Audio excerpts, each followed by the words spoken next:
Thank you for joining us again and welcome back to Explorer. If you are joining us from wherever in the world, we thank you for watching us always. Here we talk geostrategic collaboration on how Africa navigates these complex partnerships that it finds itself in the global community.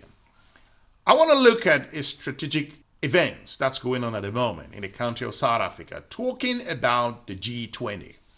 The United States of America has made it clear under the current leader, Mr. Donald Trump, that they will not be attending. We've made a video about that. For generations, Miami has been a haven for those fleeing communist tyranny in South Africa. I mean, if you take a look at what's going on in parts of South Africa, look at South Africa, what's going on. Look at South America, what's going on. You know, I'm not going to, we have a G20 meeting in South Africa. South Africa shouldn't even be in the G's anymore because what's happened there is bad. I'm not going. I told him I'm not going. I'm not going to represent our country there. It shouldn't be there. And he said that South Africa should not have been a member. But I think Mr. Trump failed to recognize that South Africa, a strategic country in the continent of Africa, despite lambasting them with tariffs and an awful lot of other issues, South Africa has its own internal policies, and South Africa is bent to flex its global strategic policies, whether it's engaging China, Russia, the European partners, and even the United States of America. Just so you know that South Africa is the largest United States of America's trading partner in the continent of Africa. These two nations make billions of US dollars. Financing and the global financial infrastructure, if you have the richest country in the world looking the other way. Are you worried about that it will be a declaration that's going to go nowhere?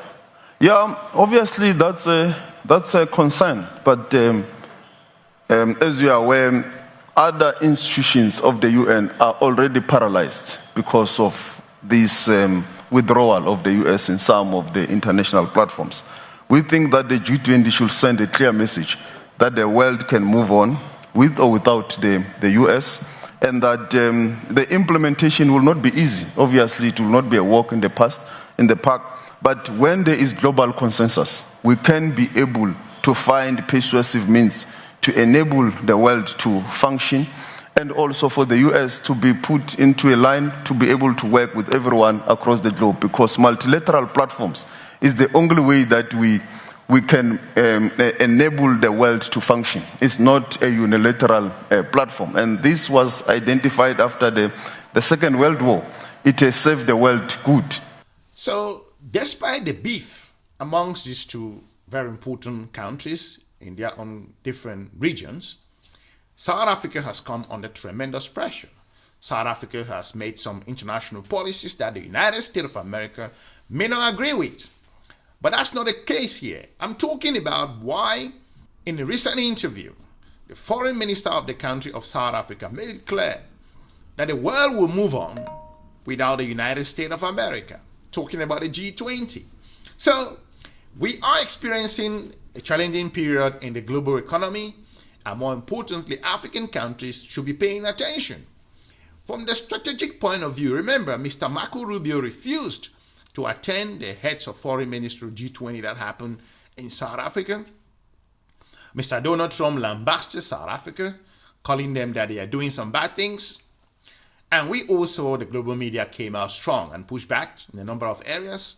Again, according to Mr. Lamola, these are moments where countries that have benefited from working together will continue to benefit. European countries have benefited from working together. African nations have benefited as well. The United States of America itself has benefited, whether it's from intelligence or what other aspect. We've seen Asian countries benefited. So the United States withdrawing from a number of international organizations, it tells you where the global strategic engagement when Africa is concerned sits at the moment. So South Africa, a major voice, irrespective of your position with this country, but I'm talking geopolitics here, I'm talking global events, not internal issue.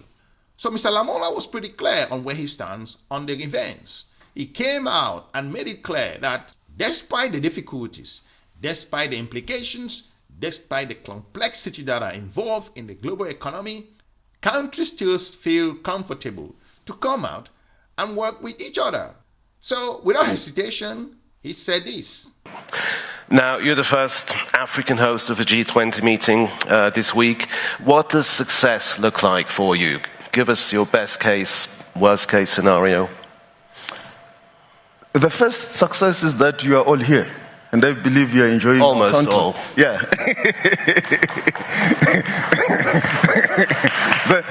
that for us is a great success. We have hosted about 130 meetings, incident-free, and they've all went well across the country.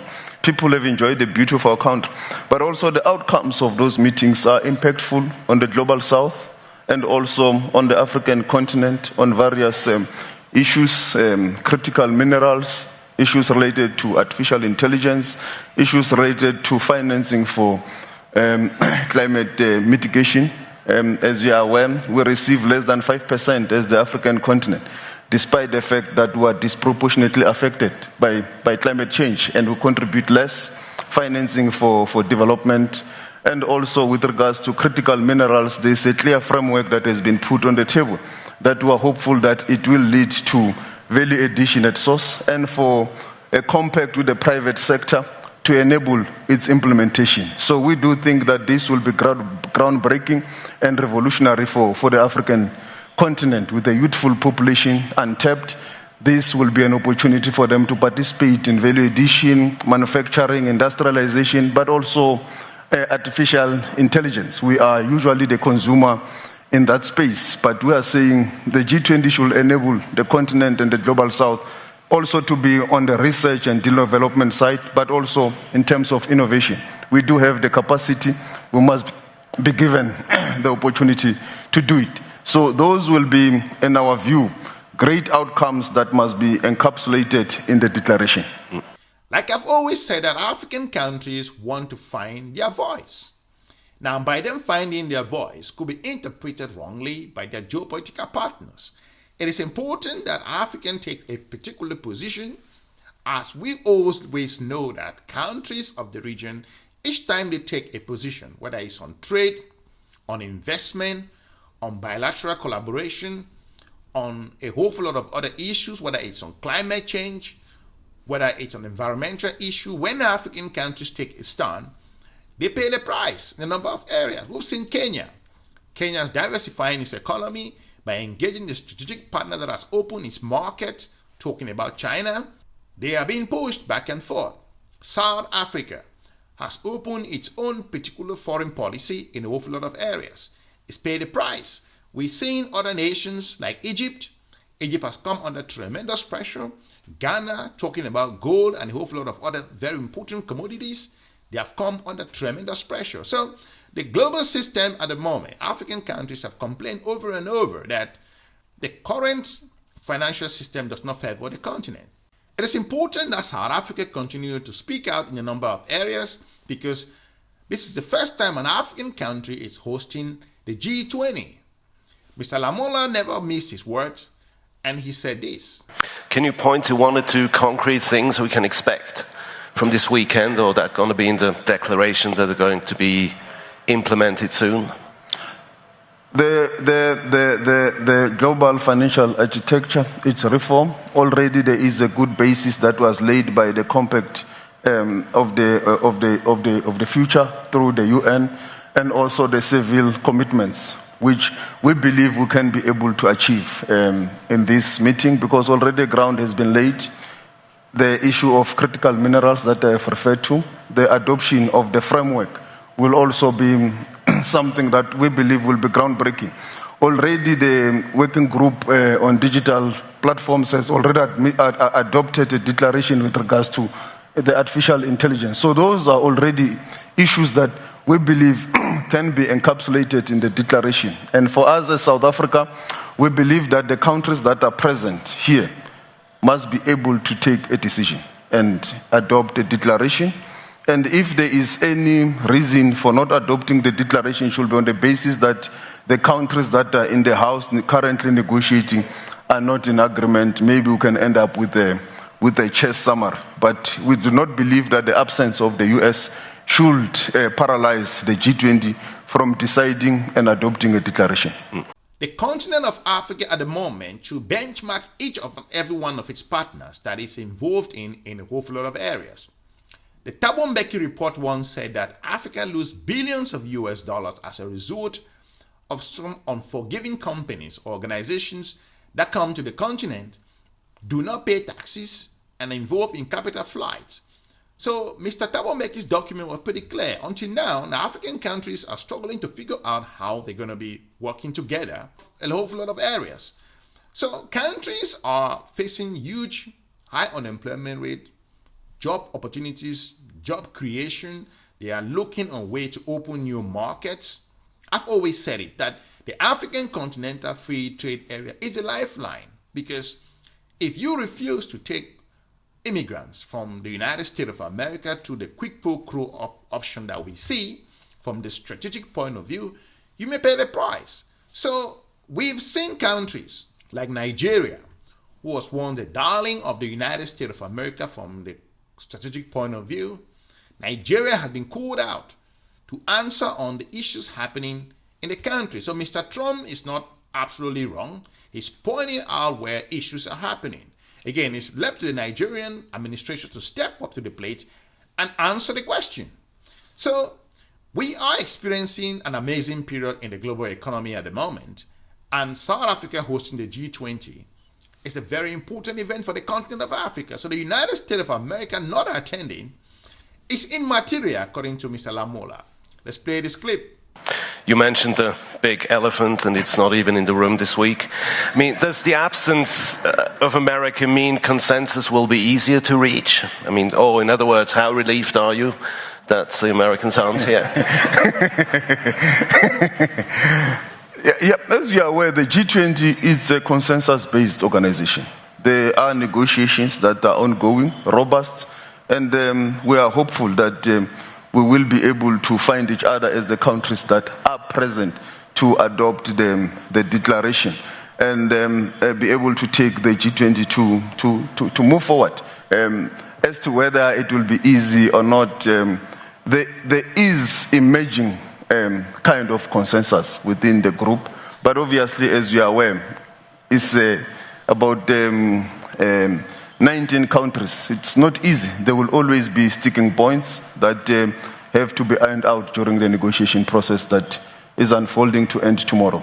I mean, if you reach an agreement and the declaration, surely it can't be easy to implement that, especially when it comes to financing and the global financial infrastructure, if you have the richest country in the world looking the other way.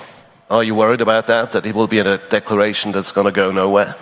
Yeah, obviously that's a concern, but as you are aware, other institutions of the UN are already paralyzed because of this withdrawal of the US in some of the international platforms.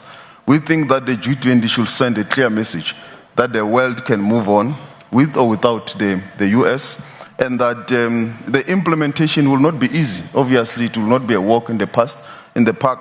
But when there is global consensus, we can be able to find persuasive means to enable the world to function, and also for the US to be put into a line to be able to work with everyone across the globe, because multilateral platforms is the only way that we can enable the world to function. It's not a unilateral platform. And this was identified after the Second World War. It has served the world good. Let me know in the comment section what you think in regards to the reason why the country of South Africa, a very important strategic partner of the United States of America, Africa's largest economy, a leading investment hub for the continent of Africa, still faces some challenges. Of course, South Africa must fix its corruption issues, must internal political events. South Africa must ensure that a number of things are being sorted out. So all of these will come into play when you're dealing with the global partners. But talking about the G20 is an important event for the continent of Africa to continue to elevate its own status in a number of areas. I will be looking forward to meeting you soon in our next episode. Have a pleasant day. Bye-bye.